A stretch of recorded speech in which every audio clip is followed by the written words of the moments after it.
Puwede niyo po bang i-share kung paano po yung proseso ng pag-a-apply 'pag galing po sa Pilipinas?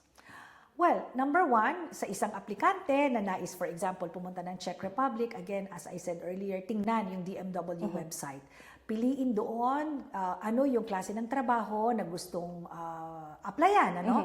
At makikita nila ano yung mga ahensya na merong approved job orders patungkol doon sa trabaho na nais nilang puntahan. Makipag-ugnayan diretso sa mga licensed recruitment agencies sa kanilang opisina, bisitahin ang opisina, no?